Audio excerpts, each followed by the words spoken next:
Assalamu alaikum everyone. This is Izan Naveed, the National Deputy Head of the Health Department, Singh, here as a host today for this meeting. Me and my team have gathered here today to address one of the most important issues that we're facing at hand today, that being people, keeping in mind the pandemic that we're facing, people are refusing to get vaccinated, and because of these certain misconceptions that they have, or the myths that they've heard from people around them, and because of this, they're too scared to go out and get themselves vaccinated and prevent themselves and keep them safe from this pandemic. However, me and my project team managed to bring you this exclusive session with our worthy guest today, Professor Dr. Mulazim Hussain Bukhari, who also happens to be the head of pathology department of University College of Medicine, Lahore. His work in the research field has always been commendable, and he's always been this amazing guideline for us through his research work.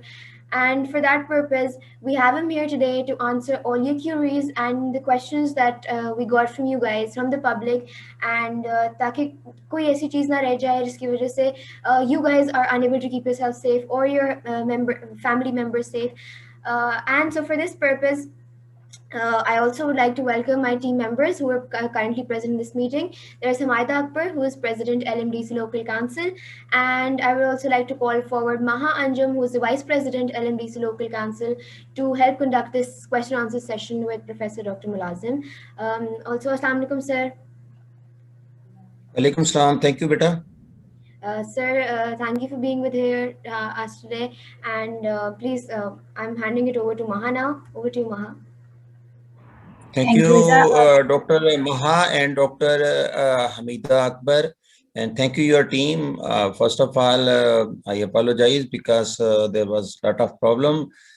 Still there is a problem at Kashmir. I think nowadays I am working not in UOL but in as a principal and chief executive in Azad Jammu Kashmir Medical College, Lahore. Okay, let's start the things. You one by one highlight the question and I will reply the question. एक वो question सामने highlight करने का मतलब ये होगा कि लोग उसको पढ़ लेंगे और फिर उसके बाद we will answer reply one by one. Thank you very much.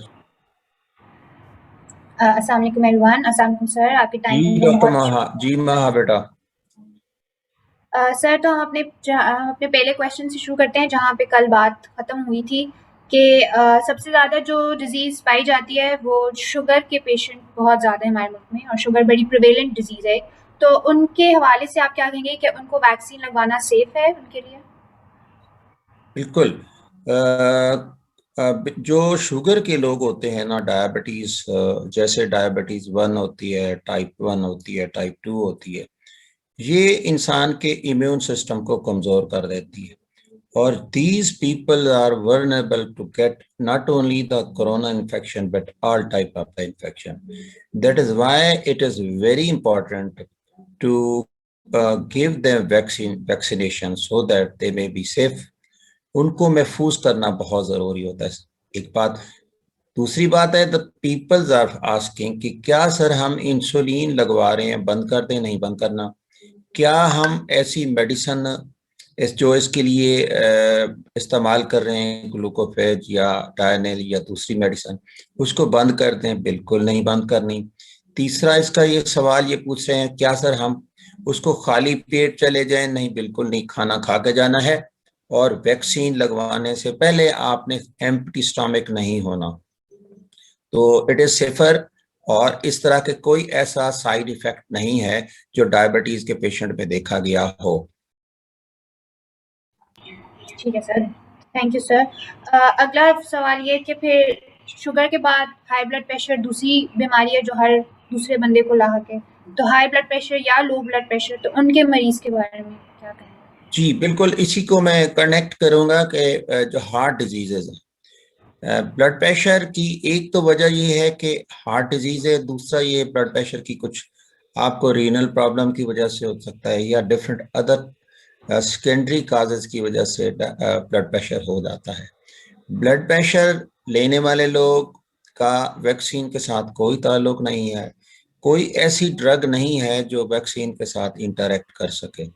all the drug the person is using to control the blood pressure should continue as such. ना उनकी डोज कम करनी है, ना ही उनकी रूटीन को कम करना है, ना ही वैक्सीन से पहले लगवाने से पहले उसको बंद करना है, ना ही वैक्सीन लगवाने के बाद उनको बंद करना है। उसी तरीके से एक बात तो ये है ब्लड प्रेशर के पेशेंट्स हैं। दूसरा है कि ब्लड प्रेशर के साथ कुछ लोग ऐसे होते हैं जो हार्ट अटैक के बाद कुछ मेडिसिन ले रहे होते हैं, लोप्रिन और इस तरह की दूसरी अद्वियात ले रहे होते हैं, खून को पतला करने की मेडिसिन ले रहे होते हैं, तो that is safer I think कि वो लोग तो एस्ट्राजेनिका भी लगवा सकते हैं। उन लोगों को तो ब्लड क्लॉट और थ्रोम्बोसिस का मसला ही नहीं होता, because they are already taking the Loprin and something else. तीसरी बात है कि ब्लड प्रेशर जो हार्ट के पेशेंट होते हैं वो बाईपास कराते हैं। बाईपास कराने वाले पेशेंट कुछ ऐसी मेडिसिन लेते हैं, वो भी मेडिसिन सेफर हैं, वो भी वैक्सीन के साथ इंटरेक्ट नहीं करती। चौथी बात, कुछ लोग स्टंट इस्तेमाल करते हैं, वो लोग भी स्टंट करने के बाद भी पेशेंट नॉर्मल हो जाता है और वो हेल्दी होता है। तो my biggest message for the diabetic, for the hypertensive patient, for the heart attack patients, उन लोगों के लिए अपने आप को बिल्कुल हेल्दी होके ले जाके, जैसे एक हेल्दी पेशेंट जाता है, जहन में से हर चीज को भुला के जाए, वैक्सीन लगवाएं, और वैक्सीन जो है आपको इंशाल्लाह महफूज करेगी। एक अहम बात जो मैं आपको बता दूं इन लोगों में, अभी मेरे एक स्टूडेंट ने मुझे फोन किया, बहुत पुराना स्टूडेंट था, उसने कहा सर मेरे वालिद साहब ने सेकेंड डोज 14 रमजान को लगवाई और उसके बाद उसको कोरोना हो गया। मैंने कहा एक वेरी इंपॉर्टेंट थिंग जो है ना, जब वैक्सीन लगाने जाएं तो वैक्सीन उनको, जब वो आप सिरिंज में डालता है ना, वो जो वैक्सीनेटर होता है, उसको अपने सामने लगवाएं। कहीं ऐसा ना हो कि वो उसको वैक्सीन को कहीं गायब कर दे और उसकी वजह कोई और पानी लगा दे या डिस्टिल्ड वाटर लगा दे। That is very much. एक एंटीबॉडी ना बनने की वजह ये भी है कि जो इसको मिस यूज के तौर पे उसको चोरी किया जाता है और वो कहीं और उसको लगा दी जाती है। That is very important. तो ये पेशेंट खास तौर पे ये जो 60 साल से ऊपर के, 50 साल के ऊपर के लोग होते हैं, वल्नरेबल होते हैं, इन्फेक्शन के ज्यादा, इम्यून सिस्टम कमजोर होता है, तो उन लोगों को वैक्सीन को इंश्योर करना चाहिए कि दे आर गेटिंग वैक्सीन और नॉट। ठीक है, थैंक यू सर। ये I am sure with this आपके इस जवाब से बहुत से लोगों को अपनी क्वेरीज आंसर हो गई होंगी उनकी। सर नेक्स्ट क्वेश्चन है कि जिन लोगों की किसी भी किस्म की कोई सर्जरी हुई भी है और वो कहते हैं कि उनकी इम्यूनिटी अभी थोड़ी वीक है, वो सर्जरी से रिकवर कर रहे हो किसी भी किस्म की, तो क्या उनको वैक्सीन लगवा लेनी चाहिए? देखिए बेटा, जी बिल्कुल। देखें, जिन लोगों ने मेजर सर्जरी प्लान की हुई है ना, वो वैक्सीन से कम 4 हफ्ते पहले सर्जरी करा लें, ठीक है। जिनकी मेजर सर्जरी होनी है, माइनर सर्जरी से कोई खास फर्क नहीं पड़ता। जिनकी मेजर सर्जरी का प्लान है वो 4 हफ्ते पहले वैक्सीन वो करा लें, और 4 हफ्तों के अंदर उनकी जो कॉम्प्लिकेशन अगर नहीं होती, वोंड की कॉम्प्लिकेशन नहीं होती, तो वो अब वैक्सीन लगाएं। इसी तरीके से वैक्सीन जब लग जाती है, वैक्सीन को लगने के एक टाइम होता है। डोज 1 लगी, यू आर नॉट प्रोटेक्टेड, आपका इम्यून सिस्टम अभी प्राइम हो रहा होता है। पहली डोज के भी कम से कम 2 हफ्तों के बाद आपका इम्यून सिस्टम प्राइम होता है। प्राइम का मतलब होता है उसको जस्ट जगा रहा होता है, there is something in the body, you try to wake up and try to make the antibody, उसको प्राइमिंग कहते हैं। और इसके बाद सेकेंड 21 दिन के बाद सेकेंड डोज लगती है, उसके भी 2 से 3 हफ्ते बाद। तो ये सारा पीरियड है, कहीं ऐसा ना हो कि इसी दौरान फिर सर्जरी करा लें। इमरजेंसी तो कोई भी हो सकती है, if there is no emergency, उन लोगों को जो सर्जरी करवा ली है, वो कम से कम उस वक्त तक देखें जब तक कि उसका वुंड ठीक हो गया। जब ठीक हो गया है, वो करने लगे हैं, वो उसके बाद वैक्सीन लगवा सकते हैं। और वैक्सीन लगवाने के भी कम से कम 4 हफ्तों के बाद, जब उनकी इम्यूनिटी कंप्लीट हो जाए, यानी सेकेंड डोज के 2 हफ्तों बाद सर्जरी करवाएं। ठीक है, थैंक यू सर। अगला क्वेश्चन कि सर जिनको एलर्जीज हैं किसी भी तरह की, जैसे स्किन एलर्जी है या they are prone to some kind of allergy, तो उनके लिए कितनी सेफ है वैक्सीन? देखिए, मैं आपको बताता हूँ एक क्या होती है ड्रग एलर्जी। ड्रग एलर्जी में सबसे ज्यादा पेनिसिलिन एलर्जी होती है, वैसे सल्फोनामाइड एलर्जी होती है, इसके अलावा किसी भी चीज की एलर्जी हो जाती है। इवन बाद लोगों को बी कम्प्लेक्स की एलर्जी होती है।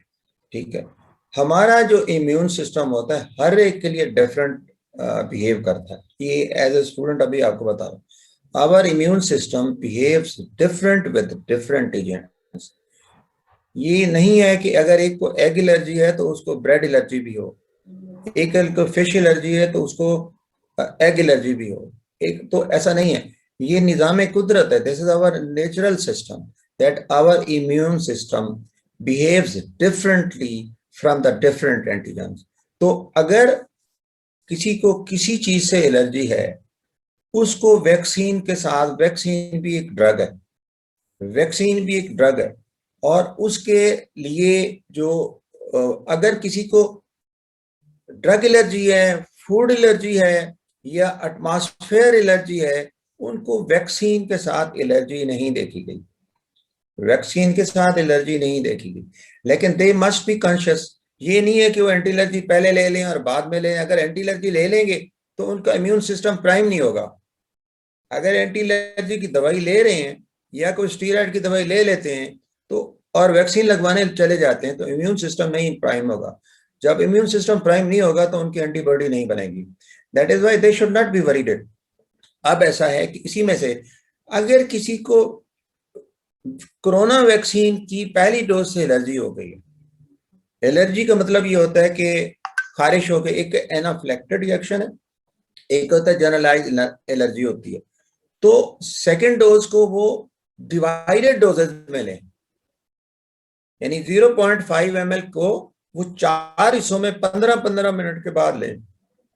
और ये एक्सपेरिमेंटल स्टडी है कि जिन लोगों को मॉडर्ना से या फाइजर से पहली डोज से इन्फेक्शन हुई, एलर्जी हुई, तो उन्होंने सेकेंड डोज में डिवाइडेड डोजेज में ली। एक डोज को यानी 0.5 ml डोज को 4 डोजेज में 15-15 मिनट के बाद 4 डोजेज में घंटे में लेके दी, तो उनको एलर्जी नहीं होती। तो मेरा नहीं ख्याल कि अगर किसी को किसी एक ड्रग से एलर्जी है तो उसको वैक्सीन से एलर्जी होगी। ठीक है, thank you sir. Sir the same goes for those जिनको फालिज है या कोई डिमेंशिया या कोई इस तरह जहनी दबाव के वो शिकार हैं, उनके लिए भी वैक्सीन सेफ है? ना जी, बिल्कुल ठीक है, वैक्सीन का उससे कोई ताल्लुक नहीं है। ठीक है।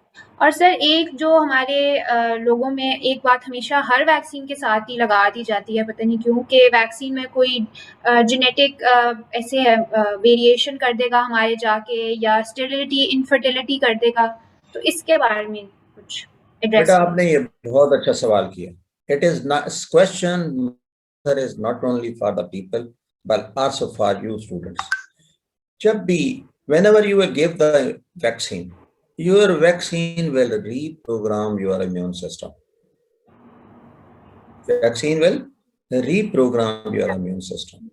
अच्छा, अब दिस रीप्रोग्रामिंग का मतलब नहीं है कि आपके रीजेनेटिक कर रही है उसके, it is not changing the genes, it is not changing the DNA, it is not any microchip और समथिंग जो आपके अंदर कंट्रोल की जाए और उसको डाल दी जाए। मैं आपको उसको शायद वाई हाउ इट रीप्रोग्राम्स। देखिए, मैंने पहले भी कहा था कि हमारे इम्यून सिस्टम के 2 आर्म्स हैं।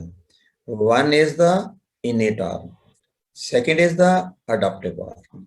इनेट आर्म जो होता है, कहा जाता है कि नॉन स्पेसिफिक होता है, लेकिन ऐसा नहीं है। सबसे पहले जो वैक्सीन होती है आपके इनेट सिस्टम को रीप्रोग्राम करती है। For the students one only, it reprogram ये करती है कि वो जो वायरस का सेल होता है उसके ऊपर बैक्टीरिया को अटैच करने के TLR4 होते हैं, रिसेप्टर्स होते हैं, उनको कमजोर करती है तो और बैक्टीरियल इन्फेक्शन नहीं होती, नंबर 1। नंबर 2, आइडेंटिफाई करने, फंगल आइडेंटिफाई करने, ये पहले इनेट आर्म की बताओ कैसे उनको रीप्रोग्राम करती है। जो फंगल इन्फेक्शन को आइडेंटिफाई वाले रिसेप्टर होते हैं वो ज्यादा जाग जाते हैं, तो बड़ा इंपॉर्टेंट हो जाता है कि फंगल इन्फेक्शन कहीं हो, पैरासिटिक इन्फेक्शन हो, तो वो उसको हमारे सेल, इनेट सेल जल्दी उसको प्राइम अप कर देते हैं। थर्ड ये होता है कि जैसे TLR4 होता है, इसी तरह 7 और 8 होते हैं। 7 और 8 वो होते हैं जिसके साथ उसने पकड़ना होता है उसको अपने वायरस को। तो these are the 3 things how it reprogram. जब वैक्सीन आपकी जाएगी कोरोना वैक्सीन की, तो not only reprogram adoptive cell होगा पर इनकी अडॉप्टिव सेल। एक बात, दूसरी बात, जब मैंने पहले क्वेश्चन में बताया कि इम्यून सिस्टम आपका अडॉप्ट सिर्फ ये नहीं है कि सिर्फ कोरोना वायरस के लिए ही पैदा हुआ है, उसके अंदर मिलियंस जीन्स ऐसे होते हैं जो एक्सप्रेस्ड होते हैं। जब भी कोई नई इन्फेक्शन होती है तो नया हमारा इम्यून सिस्टम जागता है। एक जो मैक्रोफेज होता है उसके कितने दिन जिंदा रहता है? एक RBC 120 दिन के बाद जिंदा रहता है। एक मैक्रोफेज 4 से 5 दिन के बाद, 9 दिन के बाद मर जाता है, वो नया पैदा होता है। तो ये हमारा जेनेटिक चेंज नहीं होता, इनहेरेंट चेंज भी नहीं होता। अब दूसरा पार्ट होता है हमारा एडाप्टिव पार्ट। एडाप्टिव पार्ट को कैसे रीप्रोग्राम करती है वैक्सीन? एडाप्टिव पार्ट को रीप्रोग्राम ये करती होती है कि वो हमारे ऊपर MCH1 और MCH2 रिसेप्टर होते हैं।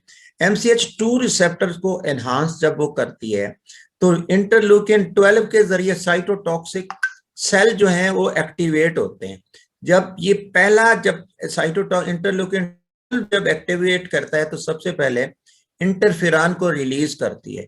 जब इंटरफेरॉन को रिलीज कर रही होती है तो उसका काम ये होता है कि दूसरे सेल्स को बताता है please wake up, please be prayer, corona virus is inside, और अपने आप को मजबूत।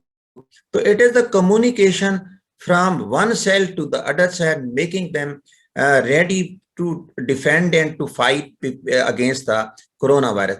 साथ ही इंटरलोकिन 2 जब सिक्रीट होती है, 12 के साथ 2 जब सिक्रीट होती है, तो साइटोटॉक्सिक नेचुरल किलर सेल, ये सारा रीप्रोग्राम हो रहा है। कौन कर रही है? वैक्सीन कर रही है। इस तरह इंटरलोकिन 4 के जरिए आपके जो बी सेल के बाद प्लाज्मा सेल के बाद मेमोरी सेल, तो हाँ वैक्सीन इनको रीप्रोग्राम कर रही है। इस रीप्रोग्राम यानी पहले उनको नहीं पता था, द सेल हमें नहीं पता, the cell do not know what is happening. जब वैक्सीन उसको जाती है तो उसको रीप्रोग्राम, किसी भी इंफेक्शन के साथ आपने MMR लगाई, मीजल, मम्प्स, रूबेला, DPT लगाई, डिप्थीरिया, पर्टुसिस ये लगाई, ट्यूबरकुलोसिस के लिए, हर एक के लिए वो अपने इम्यून सिस्टम को रीप्रोग्राम करती है अपने जंट के लिए।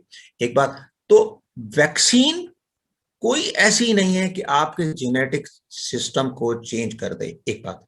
सेकेंड बात है कि DNA is a very strongest, this also message for you students, DNA is a very strongest, Allah ताला ने एक बनाया है स्ट्रॉन्गेस्ट थिंग। उसमें अंदर जब भी कोई एंटीजन आता है तो उसके अंदर इतने एंजाइम सिस्टम्स होते हैं, उसके अंदर वॉच डॉग्स होते हैं, सेटेलाइट सिस्टम होते हैं कि या तो उसको रिपेयर कर देते हैं या उसको किल कर देते हैं, या किल ना हो तो बड़े बड़े कम उसके अंदर अगर हमारा DNA चेंज होता है तो वो इंसान क्या है, उसको कैंसर होती है। मुझे बताएं, मिलियंस ट्रिलियंस लोगों को DPT लगाई, MMR लगाई, ट्यूबरकुलोसिस लगाई, आप हेपेटाइटिस B लगाई, अब इसके अंदर भी कितने लोगों को कैंसर हुआ? I do not think. तो ऐसा बिल्कुल नहीं है कि वैक्सीन हमारे किसी जेनेटिक सिस्टम को नहीं लगा चेंज करती और ना ही चेंज करेगी। कंट्रोल करने वाली बिल्कुल बात नहीं कि एक उसकी हाफ लाइफ बहुत ना होने के बराबर है। जब आप 0.5 ml देते हैं तो उसकी हाफ लाइफ आधा घंटा ही नहीं होती, विद इन 30 मिनट्स, और वो उसके बाद जो है ना, तो that is why I think कि ये जो बात है ये एंटी वैक्सर करते हैं ताकि लोग वैक्सीन ना लगाएं। ठीक है, थैंक यू सर। सर एक कॉमन मिसकंसेप्शन ये भी है कि अगर एक दफ़ा वैक्सीन लग गई है, अगर आप वैक्सीनेटेड हो गए हैं दोनों डोजेस, तो फिर कोविड की एहतियात करने की ज़रूरत नहीं है, मास्क पहनने की, समाजी फासला रखने की। तो इस पे आप क्या कहेंगे? देखिए, मैं आपको बताऊं कि जब आपको वैक्सीन लगाने जाते हैं, पहली डोज लगी, लोगों का कंसेप्ट यही है कि पहले भी मैं बताया कि वैक्सीन लग गई, पहली डोज लगी है, महफूज हो गया। ऐसा नहीं है। ओनली यूर पहली डोज के बाद first dose of the vaccine is going to prime to awake your immune system, और इम्यून सिस्टम को जागने में कम से कम 2 वीक्स लगते हैं, 1 डिपेंडिंग अपॉन द एज। बच्चों में जल्दी एज वाइज, और 60 साल से ऊपर 2 वीक्स, और बुढ़ापे में 80 साल के ऊपर जो है ना वो कम से कम 2 वीक्स लग जाते हैं उसको अवेक होने में, प्राइम होने में। अब सेकेंड डोज, अब आप चेक करा लें कि फर्स्ट डोज के बाद 21 दिन से पहले आप देखें कोई एंटीबॉडी या कोई चीज वो नहीं होगी। अब ये कि सेकंड डोज लगी, सेकंड डोज के बाद भी अगेन डिपेंडिंग कि वो बूस्ट कर रही है आपके प्राइम, ऑलरेडी जो प्राइम हो चुके थे उनको बूस्ट कर रही है। That also takes time. बाज वैक्सीन जो होती हैं वो जो रिकॉम्बिनेट टेक्निक वाली मैसेंजर एंड mRNA वाली है वो जल्दी बूस्ट कर देती हैं, जो वायरल वेक्टर वाली हैं वो भी जल्दी बूस्ट कर देती हैं। जो कन्वेंशनल वैक्सीन हैं जैसे साइनोफार्म या साइनोवैक, इट टेक्स 4 वीक्स कम से कम मिनिमम कि वो उसको बूस्ट अप कर दे। जब ये आपका कंप्लीट बूस्ट अप हो गया तो आप ऑलमोस्ट सेफ हैं। लेकिन अगर आपका कोई म्यूटेटेड वायरस आ जाता है, आप किसी ऐसी पब्लिक में जाते हैं, जैसे इंडिया में सुपर स्प्रेड हुआ कुंभ मेला और होली में, कोई ऐसा पेशेंट था जो कैलिफोर्निया से आया था और उसके अंदर एक म्यूटेटेड एसिम्प्टोमेटिक केस था और उसके साथ सुपर स्प्रेड हो गई। तो ऐसी जगहों पे मास्क को बिल्कुल इस्तेमाल कीजिएगा। वैक्सीन लगवाने के बाद भी, मैंने भी अभी देखा मास्क पहना हुआ था, तो मेरे बाहर मिलने वाले आते हैं तो मैंने मास्क पहना हुआ था। तो मास्क का वैसे तो इस्तेमाल डस्ट के लिए भी बेहतर है, लेकिन वैक्सीनेशन के बाद जब आप किसी पब्लिक प्लेस पे जाते हैं और 6 फुट का फासला कम होता है, आपका सोशल डिस्टेंस कम होती है, तो आप मास्क इस्तेमाल करें। अदरवाइज वैक्सीन लगवाने के बाद आम रूटीन के हालात में घर बैठे हैं, टीवी लगा रहे हैं, वॉक कर रहे हैं, अकेले किस जगह बैठे हैं, 6 फुट की डिस्टेंस में बैठे हैं, मीटिंग कर रहे हैं, ऑफिस में कर रहे हैं, स्टूडेंट्स के साथ बैठे हैं, तो अगर वही कंप्लीट वैक्सीनेशन के बाद, और आप देख रहे हैं कि हमारा लोगों में काफी लोग 60 से 70% लोगों की वैक्सीनेशन हो गई। पाकिस्तान में तो अभी नहीं हुई, हम 5 लाख के करीब पहुंचने लगे हैं वैक्सीनेशन में, हमारी आबादी 22 करोड़ है। तो इसलिए अभी फिलहाल मास्क का इस्तेमाल जारी रखें, लेकिन एहतियात के साथ। ठीक है। और सर, जिन लोगों को कोविड हो चुका हो और वो उससे रिकवर कर गए हो, तो वो मानते हैं कि हमें नहीं लगवानी चाहिए क्योंकि हमें कोविड हो चुका है, तो क्या उनको लगवानी चाहिए या they are fine with it, without it? बिल्कुल उनको लगानी चाहिए। और पहले मैं भी समझता था natural infection is better than the artificial infection, लेकिन कुछ वायरसेस ऐसे होते हैं जो अपनी आपको हेट्रोजीनियस होते हैं और उनकी म्यूटेशन होती है किसी ना किसी जगह पे। अब मैं आपको एक रिसर्च बताऊं कि एक रिसर्च की गई है कि जिन लोगों में जिन लोगों को इन्फेक्शन होती है, यानी कोविड इन्फेक्शन होती है, तो उनमें अगर रिकवर कर जाते हैं, 98% रिकवर कर जाते हैं ऑलमोस्ट, तो उनके अंदर 2 तरह की एंटीबॉडीज पैदा होती हैं और साइटोटॉक्सिक सेल, इंटरफेरॉन, ये सारी चीजें पैदा होती हैं। अब एंटीबॉडी 2 तरह की होती हैं। पहले आज से, क्योंकि कोरोना इन्फेक्शन है, नई डिजीज भी नई है और नई नई चीजें आपके सामने आएंगी, हमें इसके बारे में अभी 1.5 साल हुआ है उसके बाद। तो पहले ये समझा जाता था कि न्यूट्रलाइजिंग एंटीबॉडी ही ठीक है जिनको चेक किया जाए, और न्यूट्रलाइजिंग एंटीबॉडी अगर काफी होती है तो हमारी स्पाइक प्रोटीन को न्यूट्रलाइज कर देती है। अब न्यूट्रलाइजिंग एंटीबॉडी IgG होती हैं और इस तरह IgA जो होती है वो म्यूकस मेम्ब्रेन की प्रोटीन वो होती हैं। इसके बाद देखा गया है कि जो नेचुरल इन्फेक्शन है उसके साथ कुछ बाइंडिंग एंटीबॉडी होती है, जो पॉलीक्लोनल एंटीबॉडी होती है, वो सिर्फ स्पेसिफिक नहीं होती, यानी ये स्पाइक है ना, वो न्यूट्रलाइजिंग एंटीबॉडी तो इसके खिलाफ होगी, ठीक है, और ये स्पाइक का ये हिस्सा है, स्पाइक का ये, लेकिन स्पाइक का ये हिस्सा भी है, स्पाइक का ये हिस्सा भी है, स्पाइक का ये हिस्सा भी है, और वायरस का वो एन टर्मिनल भी है, वायरस की दूसरी चीजें भी हैं, दूसरे प्रोटीन्स भी हैं। हमारी जो नेचुरल इन्फेक्शन में पॉलीक्लोनल एंटीबॉडी कम पैदा होती, जबकि वो जिनको, यानी ये बताया मैंने, उनको बाइंडिंग एंटीबॉडीज कहते हैं।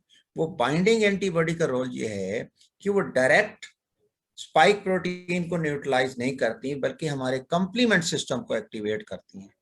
वो C1 से लेके C9 तक उनको एक्टिवेट। जब कंप्लीमेंट एंटी, तो कंप्लीमेंट डिपेंडेंट डिफेंस होता है, एक बात। दूसरा बात आपने पढ़ा होगा ऑप्सोनाइजेशन। हमारी जो नॉन स्पेसिफिक एंटीबॉडी होती हैं वो वायरस के बाहर आके जैसे एक वो घूम जाती हैं बाहर, उसको पकड़ लेती हैं, यानी ये वायरस है तो उसको पकड़ लेती हैं, यानी इधर से इधर से इधर से, तो वो ऑप्सोनाइजेशन हो जाती है। उस ऑप्सोनाइजेशन को हमारे इनेट इम्यूनिटी के जो सेल होते हैं, नेचुरल किलर सेल होते हैं या हमारे मैक्रोफेजेस होते हैं, उनको बड़े पकड़ के उनको किल कर जाते हैं। तो ये देखा गया है कि जिनको नेचुरल इन्फेक्शन हुई उनके अंदर ये antibodies, non specific antibody, binding antibody, polyclonal antibody कम पैदा होते हैं एज कंपेयर टू उन लोगों के जो इम्यूनिटी के लिए वैक्सीन लगवाते हैं। एक बात, यानी उसकी इम्यूनिटी, दो तरह की एंटीबॉडी आ गई जो आप वैक्सीन लगाते हैं, एक आपके न्यूट्रलाइजिंग एंटीबॉडी आ गई और दूसरा आपके बाइंडिंग एंटीबॉडी आ गई, पॉलीक्लोनल। तीसरा ये देखा गया है कि जो कोविड के लोग होते हैं वो 40% लॉन्ग हाउलर्स होते हैं या जिसको पोस्ट कोविड सिंड्रोम में होते हैं। उनकी दो तीन वजूहात हैं। एक तो ये कहा जाता है कि some smaller broken component of the corona virus are hidden anywhere in the body, और वो कहाँ पे आ सकते हैं, इलियम्स के पास पैचेस के लिम्फ नोड के अंदर आ सकते हैं, जॉइंट्स के साइनोवियल मेम्ब्रेन के फ्लूइड के अंदर रह जाते हैं। इस तरह नर्व की जो एंडिंग होती है, नर्व के एंडिंग के अंदर अटैच हो जाते हैं या गॉल ब्लैडर के अंदर कहीं पे वो अटैच हो जाते हैं, तो उसके लिए वैक्सीन उनको क्लियर करती है। अब ये देखा गया है कि लॉन्ग हाउलर्स को वैक्सीन देने से उनकी लॉन्ग हाउलिंग या पोस्ट कोविड सिंड्रोम रिकवरी बेहतर हो रही है, ये स्टडी। एक तीसरा फायदा ये है कि जो वैक्सीन है ये इसकी जो आरबीडी के खिलाफ एंटीबॉडी बनती है, this is also potent for the other mutated virus. तो इसलिए उन लोगों को रिकवरी के बाद, वो लोग जो मुकम्मल रिकवर हो गए हैं, रिकवरी के साइन ये नहीं है कि मैं बुखार उतर गया, ये नहीं है कि जनाब मुझे खांसी ठीक हो गई, मेरी नोज की स्मेल वापस आ गई, मेरा टेस्ट वापस आ गया। रिकवरी का साइन ये है कि नंबर 1 पीसीआर नेगेटिव आ जाए, नंबर 2 4 टेस्ट आपके नॉर्मल हो, उन 4 टेस्ट में CBC ESR 1, serum ferritin 2, CRP 3 और डी डैमर 4। ये एक वो है, ये अभी एक्सरे नहीं, एक्सरे तो काफी टाइम लगता है ठीक होने में, ये क्लियर हो जाए तो आप वैक्सीन दे सकते हैं। इसके अलावा इसके क्लियर होने के बाद 4 से 8 दिन, 4 से 10 हफ्तों के बाद, लेकिन मेरी रिकमेंडेशन ये है the such people should go for vaccination after 90 days. Thank you sir. ये ज़रूर बहुत सारी मिथ्स जो बर्स्ट करेगा, जो लोग नहीं लगवा रहे वैक्सीन कोरोना के बाद, they should definitely now go and have the vaccine. मैं बताऊं ना, देखें, उसी एक बंदे ने कहा कि सर मैं वैक्सीन लगवाने गया और मुझे रिएक्शन हो गया। मैंने कहा आपके अंदर ऑलरेडी इन्फ्लेमेशन मौजूद है। इन्फ्लेमेशन का साइन ये है कि आपने नहीं देखा कि मेरा CRP नेगेटिव हुआ है या नहीं है, मेरा ESR नॉर्मल आ गई है या नहीं आ गया, मेरे सीरम फेरेटिन ठीक हो गए या नहीं हो गए, मेरा डी डायमर ठीक हो, आपके ऑलरेडी इन्फ्लेमेशन पड़ी है। You are putting the vaccine is causing again inflammation, यानी हमारे इम्यून को प्राइम करने के लिए भी उसको इन्फ्लेमेशन उठानी पड़ती है। That is such people have the potential to get the more reaction, more fever, more other things. That is why if such peoples are going, मेरी तो वैसे रिकमेंडेशन ये है कि when you are going for the vaccination, first of all check your RBC, check your blood computer examination. If you are okay, if you are, then go for the vaccine. If you are not doing this one, तो फिर there are chances कि you will get the reaction. Thank you very much sir. तो सब लोग sir की recommendation follow करें पहले, और फिर जिनको कोविड हुआ है वो जाके वैक्सीन लगवाएं। Thank you sir. इसके बाद नेक्स्ट क्वेश्चन सर, ये भी हमेशा वैक्सीन के साथ रिलेट कर दिया जाता है कि वैक्सीन इनफर्टिलिटी कॉज कर सकती हैं दोनों जेंडर, मेल और फीमेल में, तो इस मिथ को कैसे आप? ये बात अब आपको ये बात बताऊं, the corona virus is going to cause the infertility. Why? How? In male, it is present. देखिए मेल के जो 4 सेल ऐसे हैं जिसके अंदर ACA2 ज्यादा होता है। Number 1 immature spermatids, number 2 Langerhans cell जो उसके अंदर सस्टेंटिकुलर सेल होते हैं जो उसको वो कर रहे होते हैं। नंबर 3 लेडिंग सेल और एपिथेलियल। ये 4 मेल के, अब ये देखा गया है viruses after the severe attack of the virus peoples becomes infertile. Male के अंदर इन्फेक्शन की बात होती है, नंबर 1। नंबर 2 फीमेल के अंदर भी सेम ऐसा सिस्टम होता है, माइल्ड इन्फेक्शन नहीं, मॉडरेट इन्फेक्शन नहीं। The people who go on the severe infection they have chances to become infertile as something else, loss of libido or something else। लेकिन vaccine के साथ एक्सपेरिमेंटल देखा गया है कि जिन लोगों ने वैक्सीन लगाई ड्यूरिंग, हालांकि एहतियात की गई,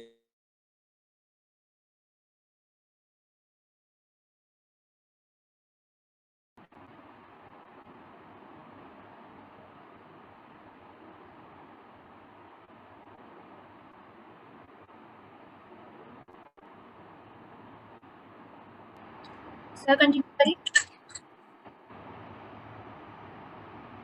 जी बेटा। अच्छा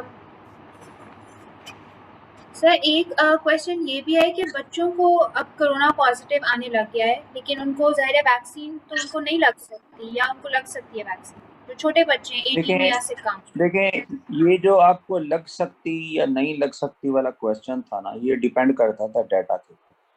शुरू में इन्होंने देखा कि सबसे ज़्यादा जो कोरोना की इन्फेक्शन हो रही थी ना, और ज़्यादा मोर्टेलिटी रेट आ रहा था, वो ओल्ड एज के अंदर था।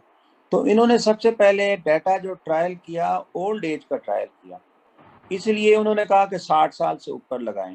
फिर इन्होंने यंग एज में ट्रायल किया। ट्रायल के जैसे जैसे रिजल्ट बेहतर आते गए तो वैक्सीन रिकमेंड होती गई।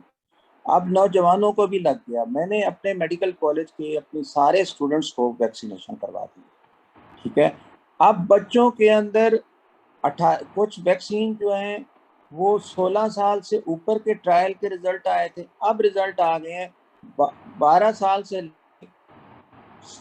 16 साल तक के लोगों को। तो उनके अंदर रिजल्ट ये देखा गया है कि जो वैक्सीन के नतायज हैं, अगर एक 60 साल के बंदे को या आप 25 साल से 40 साल के बंदे को वैक्सीन लगाते हैं और उसके अंदर 5 ग्राम मिसाल के तौर GMT 5 GMT एक वो होता है, आप वैक्सीन यानी कि एंटीबॉडी पैदा होती है, उसी को देखा गया कि 12 साल से 16 साल के बच्चों के अंदर वो 18 टाइम ज्यादा पैदा होता है। इसका मतलब है कि बच्चे के अंदर इम्यूनिटी बहुत जल्द पैदा होती है। लेकिन पाकिस्तान के अंदर ऐसी कोई वैक्सीन रिकमेंड नहीं कर रहे जो बच्चों को दी जाए। बहुत जल्द बच्चों के अंदर भी वैक्सीन लगना शुरू हो जाएगी, क्योंकि उनकी रिकमेंडेशन दे दी है। आप देखें पाकिस्तान में आधी आबादी बच्चों की है, यानी अगर 10 करोड़ के करीब हमारे बच्चे हैं, अगर बच्चों को नौजवानों को इन 10 करोड़ को ठीक कर दिया जाएगा तो इन्फेक्शन के चांसेस कम हो जाएंगे और हार्ड इम्यूनिटी बेहतर हो जाएगी। डाटा नहीं था इसलिए बच्चों को इन्फेक्शन नहीं, बच्चों को वैक्सीनेशन नहीं हो रही थी। अब डाटा आ रहा है और रिकमेंडेशन आ रही है।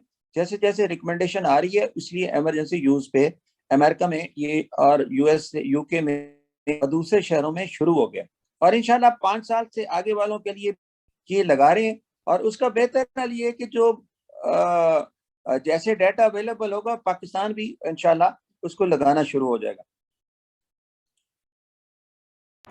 ठीक है, थैंक यू सर। अगला क्वेश्चन यही होगा सर कि क्योंकि ये जो वैक्सीन है वो रिसर्च होके एक म्यूटेंट के खिलाफ आई है, तो अब अगर जो वेरिएंट है वो चेंज हो जाए, उसकी म्यूटेशन हो जाए, तो क्या ये उसको भी केटर कर सकेगी? देखिए मैं आपको बताऊं, सबसे पहले आपका कंसेप्ट ये बताऊं कि जो सबसे पहला वायरस था वो वुहान में आया, उसको हम वाइल्ड वायरस कहते हैं, 614D था, ठीक है। उसके बाद यानी एक अमाइनो एसिड चेंज हुआ, G बन गया वो।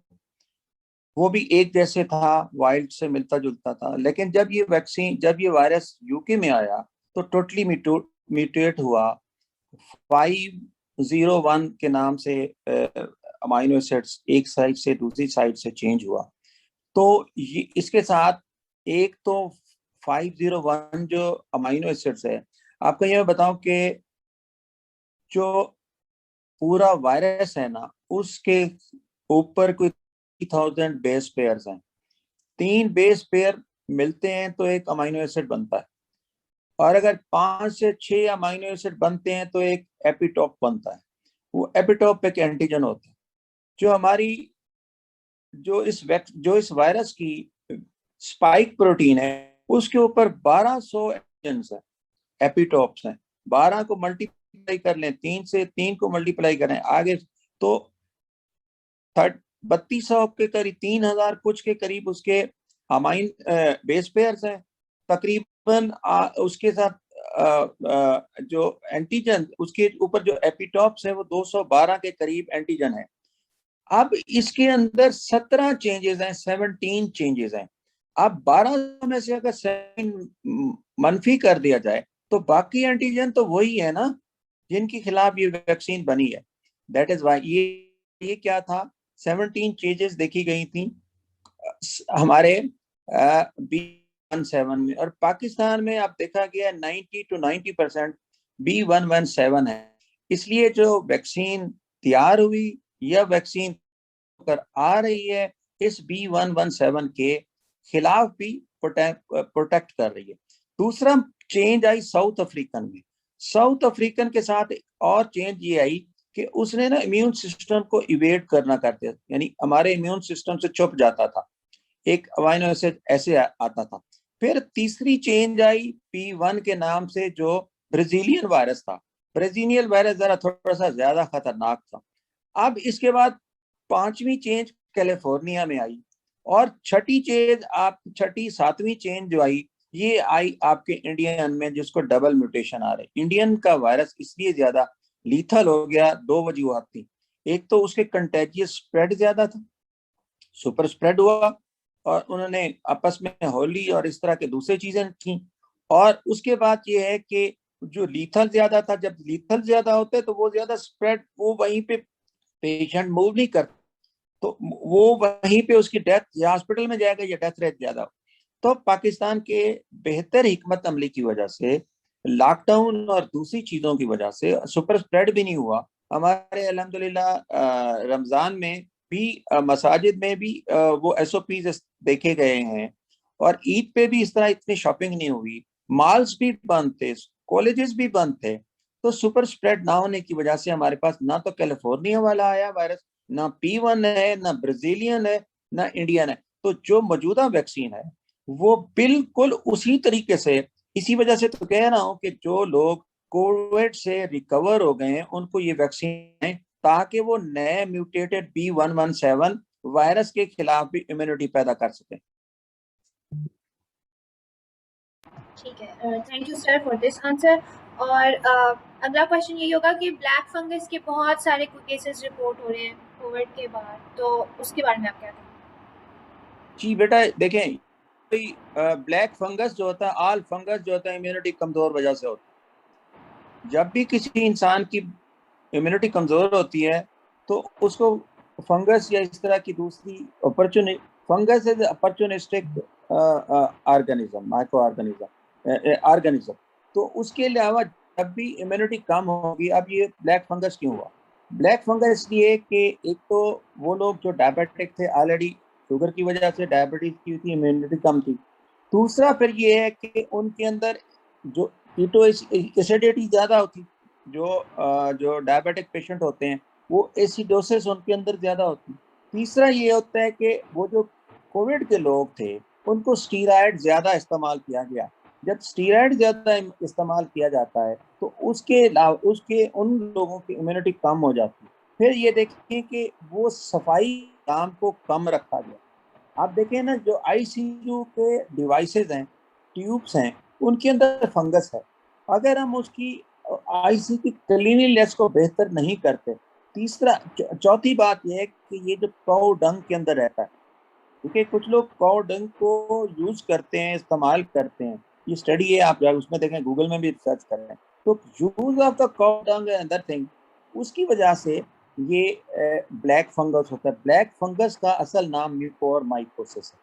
म्यूकोरमाइकोसिस जो होता है, ये सारे फंगस इंपॉर्टेंट है, लेकिन ये सबसे ज्यादा इंपॉर्टेंट खतरनाक इसलिए है कि इसमें डेथ रेट 50 to 45% लोगों को अंदर होता है।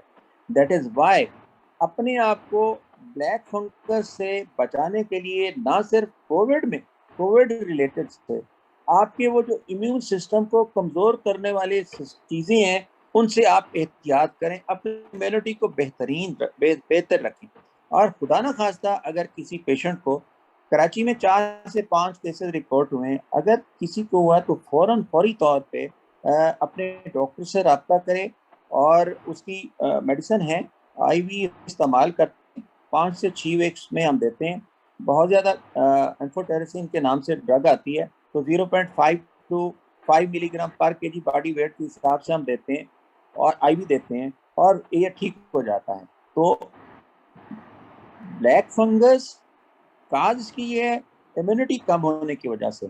अपनी इम्यूनिटी को बेहतरीन रखें, वैक्सीन लगाएं, मास्क का इस्तेमाल करें, और फंगस इंशाल्लाह नहीं होगा। ठीक है, very informative, thank you sir. अगला क्वेश्चन ये है कि बहुत से लोग दवाइयाँ ले रहे हैं, जैसे रूमेटॉइड अर्थराइटिस, जोड़ों के दर्द की, कैंसर की, कोई कुव्वत मुदाफ़ियत की दवाएं, विटामिन वगैरह, तो उनके लिए तो कोई मसला नहीं है? देखें, अगर तो रूमेटॉइड आर्थराइटिस में ऐसी मेडिसिन इस्तेमाल की जा रही हैं जो इमिप्रान है या एजिथ्रोमाइसिन है या इस तरह की दूसरी ड्रग हैं जो इम्यूनिटी को कम कर रही, तो वो तो उनको बंद कर दें 2 हफ्ते पहले और वैक्सीन के 2 हफ्ते बाद तक। लेकिन अगर पेन किलर दे रहे हैं या दूसरी चीज दे रहे हैं, स्टीरॉयड की भी डोज को आधा कर दें, बंद ना करें। तो रूमेटॉइड आर्थराइटिस के पेशेंट को भी वैक्सीन दी जाए, लेकिन उनको मेडिसिन कौन सी बंद करनी है, कौन सी कम करनी है, अपने कंसल्टेंट से रब्ता करके आगे वैक्सीन की तरफ जाना चाहिए। ठीक हो गया सर। और लास्ट क्वेश्चन होगा, सेकंड लास्ट प्रॉब्ली, कि ऑटोइम्यून डिजीजेस, ये शायद हमने कल भी किया था, लेकिन वो आप बेहतर बता दें दोबारा कि ऑटोइम्यून डिजीजेस जो हैं वो जिनको है वैक्सीन लगवा सकते हैं? जी बेटा, मैंने आपको ऑटोइम्यून डिजीजेस में कहा, लेकिन उसके साथ एक मैं चीज और लगा दूं। ऑटोइम्यून डिजीज के साथ जो कैंसर के पेशेंट होते हैं, कार्सिनोमा के या कैंसर के पेशेंट होते हैं, वो कैंसर के पेशेंट या लुकीमिया के पेशेंट या बोन मैरो ट्रांसफर के पेशेंट, ट्रांसप्लांट के पेशेंट, या किडनी ट्रांसप्लांट के पेशेंट, या दूसरी कुछ स्टेम सेल के ट्रांसप्लांट के पेशेंट जो होते हैं, वो भी वो मेडिसिन जो इम्यूनिटी को कम कर रही है वो बंद कर दें 2 हफ्ते पहले और 2 हफ्ते बाद में। बाज लिटरेचर के अंदर 4 हफ्ते लिखा गया है, लेकिन मेरा एक्सपीरियंस ये है कि 2 हफ्ते पहले और 2 हफ्ते बाद में बंद कर दें। और अगर जो स्टीरॉयड ले रहे हैं जो लोग, वो भी अपनी डोज को कम कर दें। स्टीरॉयड्स जो लॉन्ग एक्टिंग स्टीरॉयड्स होते हैं, लेकिन ये जो पेनिसिलिन या डेक्सामेथासोन ये है, इसकी डोज को हाफ कर दें, इससे वो नहीं होता। इससे यानी कि ये इम्यूनिटी कम करनी। ये सारी चीजें मैं क्यों बता रहा हूँ, ये ड्रग्स क्या करती हैं कि वैक्सीन का काम होता है कि आपके इम्यून सिस्टम को प्राइम करना, बूस्ट करना। अगर एक पेशेंट ऑलरेडी एंटी इम्यून कम करने वाली ड्रग ले रहा है, स्टीरॉयड है या कैंसर की ड्रग है या उसके ल्यूकीमिया की ड्रग है या ऑटोइम्यून की ड्रग है, तो उसके अंदर वैक्सीन क्या काम करेगी? वैक्सीन तो काम नहीं कर सकेगी। इसलिए ऐसे लोगों को अपनी मेडिसिन को कम करना चाहिए, लेकिन अपने कंसल्टेंट से पूछ के कम करना चाहिए, कौन सी कम करनी है, कौन सी नहीं कम करनी। इसी तरह देखें, एक और आपको मैं सवाल, एक और अक्सर सवाल मेरे ख्याल है आपने नहीं पूछा तो मैं बता दूं कि दूध पिलाने वाली माओ को वैक्सीन देनी चाहिए नहीं देनी चाहिए? बिल्कुल देनी चाहिए। हमारा अपना आर्टिकल आ गया, लैक्टेशन, पाकिस्तान का लाहौर की स्टडी है, उन्होंने किया, तो लैक्टेशन जर्नल वालों ने एक्सेप्ट किया और उसके ऊपर इंटरनेशनल जर्नल है। तो वो माँ के दूध से ना सिर्फ वो वैक्सीन से खुद प्रोटेक्ट होगी, जब माँ के दूध के जरिए से एंटीबॉडी बचा लेगा, लैक्टेशन वाली माँ, तो उसके बच्चे को भी वैक्सीन की जरूरत नहीं है, बल्कि वो ऑटोमेटिकली वो महफूज हो जाएगा। तो बस इसी तरह एक और है कि प्रेग्नेंट मदर्स के अंदर वैक्सीन देनी चाहिए और देनी चाहिए, और देनी कौन सी देनी चाहिए। देखें, पहले डाटा नहीं था, मैं आपको पहले बता रहा हूँ, अब डाटा ऐसा ऐसा डेवलप हो रहा है। जो प्रेग्नेंट मदर है उनका जो पहला ट्रस्ट टाइम होता है, पहले 3 माह बड़े अहम होते हैं। उन 3 माह के अंदर हम ना सिर्फ मेडिसिन का भी इस्तेमाल कम करते हैं, एक्सरे है, अल्ट्रासाउंड है, दूसरी रेडिएशन वाली चीज़ों को भी हम कम करते रहते हैं, क्योंकि वो बच्चा बन रहा होता है तो कहीं ऐसा ना हो कि बच्चे की कोई ऐसा कंजेनिटल प्रॉब्लम हो जाए। या तो वैक्सीन भी एक मेडिसिन है। तो वैक्सीन जो मेडिसिन है वो मेडिसिन के तौर पे फर्स्ट ट्राइमेस्टर के अंदर नहीं एहतियात करनी चाहिए।